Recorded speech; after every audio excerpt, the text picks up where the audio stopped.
स्वामी म्हणे झाले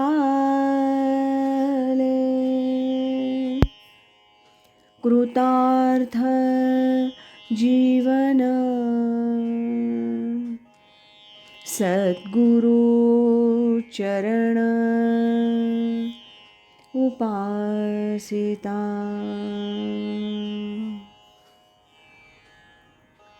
परमपूज्य श्री सतीश महाराज देगलूरकर यांनी लिहिलेल्या शिवकृपांकित संत श्री चूडामणी महाराज यांच्यावरील चरित्रलेखाचा आज ऐकूया भाग 9. मराठवाड्यातील उद्दालक या छोट्या गावी तिमाजी नाईक नामक सदाचार संपन्न कुटुंब राहत होतं. घरी सराफीचा व्यवसाय होता. जोडोनिया धन उत्तम व्यवहारे, उदास विचारे वेच करी, या वृत्तीतून तिमाजी नाईक आपला व्यवसाय करीत असत. त्यामुळं त्यांची संपन्नता प्रसन्नता कधीही घटली नाही. त्यांना महिपती आणि हैबती असे 2 पुत्र होते. सदाचारासह परमार्थ आचरणाचा वारसा त्यांच्या घरी होता. महिपती मोठे कर्तबगार आणि खंडेरायाचे भक्त होते. दरवर्षी ते मैलार यात्रा करीत. जेजुरीची वारीही कधी चुकत नसे. परंतु त्यांना पुत्रलाभ नसल्यानं खिन्नता होती. पुत्र व्हावा म्हणून त्यांनी 6 बायका केल्या, परंतु दुर्दैवानं एकीचीही कूस उजवली नाही.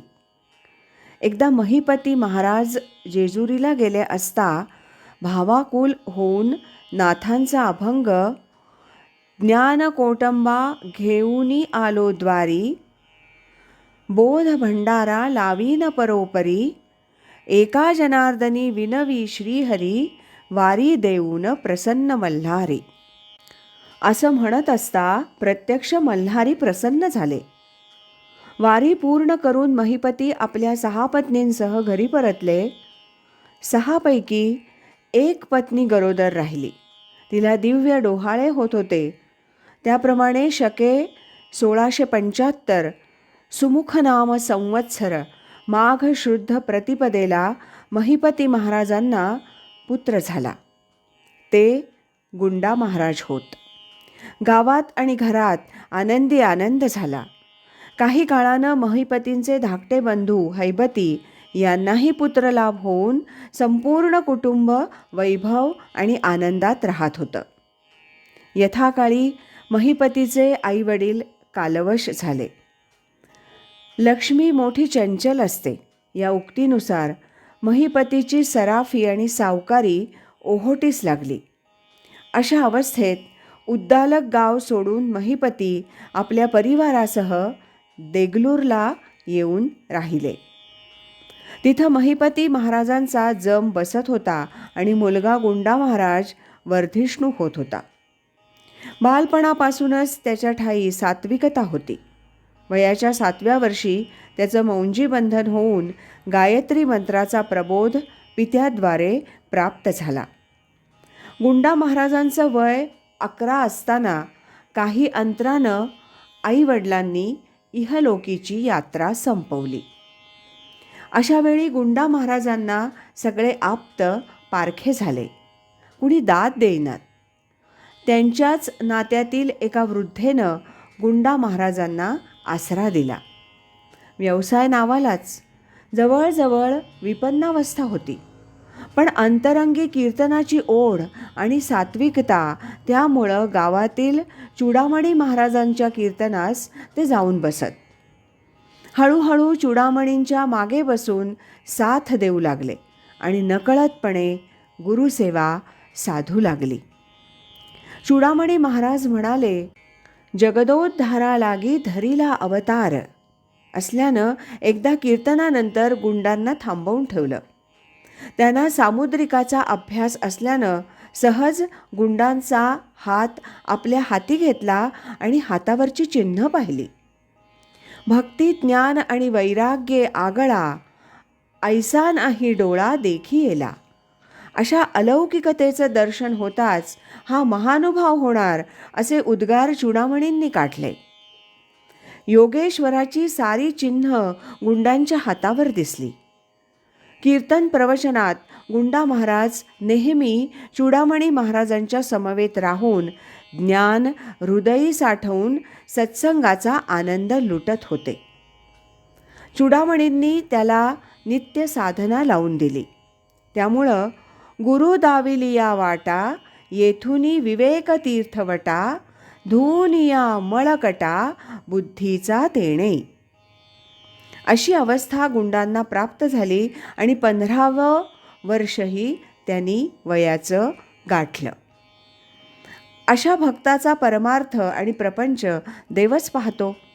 एके दिवशी चूडामणी महाराज समाधी अवस्थेत मग्न असता भगवान शंकर प्रत्यक्ष अवतरले आणि वाणी उमटली, तुझा शिष्य गुंडा महाभक्त सत्कीर्तिकर होईल विरक्त, तुझी कन्याही सुशील अनुरक्त जोडायुक्त उभयतांचा.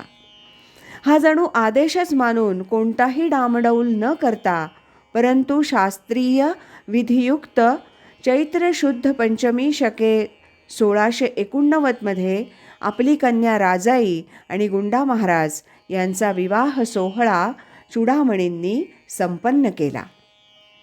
विवाहाच्या आदल्या दिवशी सीमांतपूजन, वांगनिश्चय आदी कार्यक्रम झाले. विवाहासाठी चूडामणी महाराजांचा सर्व शिष्यगण आणि भक्तजनांची उपस्थिती होती. गुंडा महाराजांचे भाऊबंध, आप्तेष्ट, प्रतिष्ठित वैदिक, ब्रह्मवृद्ध इत्यादी सर्वजण आवर्जून आले होते. एकदा ग्रहणाची पर्वणी पाहून चूडामणी महाराज अचानक 1-2 शिष्यांसह गंगा स्नानासाठी मार्गस्थ झाले. एवढ्यात गुंडा महाराज घरी आले. त्यांची पत्नी राजाईनं, बाबा आत्ताच गंगा स्नानार्थ गेले आहेत, हे 4 लाडू बरोबर घेऊन तुम्हीही जा असं सांगितलं. श्री गुरुसेवेची आवड असणारे गुंडा महाराज तातडीनं गंगेवर पोहोचले. तोपर्यंत चूडामणी महाराजांचं स्नान, संध्या, पंचपदी इत्यादी नित्यक्रम झालेले होते. माध्यांनी महाराजांनी शिष्यांना विचारलं, अरे बरोबर काही फराळ आहे का? कुणाजवळ काहीच नव्हतं. एवढ्यात गुंडाचे पुढे येऊन, जी गुरुदेव, हे लाडू घ्या असं उद्गारले. श्री गुरूंनी त्यातील थोडा भाग खाल्ला आणि शेष गुंडामुखी घातला. उर्वरित प्रसाद सर्वांना वाटला. दुपार केव्हा टळून गेली ते कुणालाच कळलं नाही, परंतु सगळ्यांनाच जोरदार भूक लागली होती. गंगातीरी खायला काय मिळणार? एवढ्यात पंढरीचा एक वाणी आला. तो महाराजांना नम्रपणे म्हणाला, महाराज, भोजन साहित्य आणलंय, पाक करून आम्हालाही प्रसाद द्यावा. प्रत्यक्षासी काय द्यावे हे प्रमाण, एकोबाचे ऋण फेडी येले. हा पुरावा होय. भक्तमंडळींनी थोड्या अवधीत स्वयंपाक केला आणि पंढरीच्या त्या नरधारी विठ्ठलासह सर्व प्रसाद घेऊन तृप्त झाले. रात्रीशी चूडामणी ध्यानस्थ होते. त्यावेळी भगवान विठ्ठल गुंडाजींना हाती धरून तिथं आले आणि म्हणे, यासी देई उपदेश. मग मी त्याला गुंडा हा करीन त्रिलोकी पूज्य असं सांगून गुंडाला चूडामणींच्या पदरी घालून भगवान अंतर्धान पावले. जो कोणास भेटत नाही तो भगवान विठ्ठल चूडामणींना वारंवार भेटत असे. गुंडा महाराजांचा पूजा साहित्याशिवाय अनुग्रह संपन्न झाला. चूडामणींचे गुरु देवनाथ बाबा, ज्ञानेश्वरी त्यांच्या रोमारोमात गुंजन करीत असे. ज्ञानेश्वरी नित्य आणि सतत पठण हा नेम होता. भाव धरोनिया वाचे ज्ञानेश्वरी, कृपा करी हरी तयावरी, यावर दृढ विश्वास होता. मग निर्वाण मांडलं. जिव्हा छेदिता स्वयमेव, तात्काळ प्रकटले ज्ञानेश्वर. अपूर्व आणि अभूतपूर्व दर्शनासह साक्षात अनुग्रह झाला. अनुग्रहात जो ब्रह्मबोध झाला तो तसाच चूडामणी महाराजांच्या पदरी देवनाथांनी बांधला. तोच महाबोध श्री गुंडा महाराजांना प्राप्त झाला. सर्वांगावर आनंदाचे शहारे आले.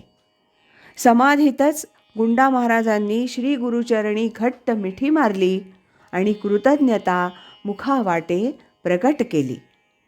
धन्य गुरु चुडामणी, नामासारखी करणी, नाम सोनाबाई बाळा, हाती कथलाचा वाळा. तैसा नोहेम स्वामी माझा, सकळ योगियांचा राजा, काय उतराई होऊ त्याला, जेणे हाती विठ्ठल दिला. त्याच्या चरणांचा किंकर, गुंडा सराफाचा पोर.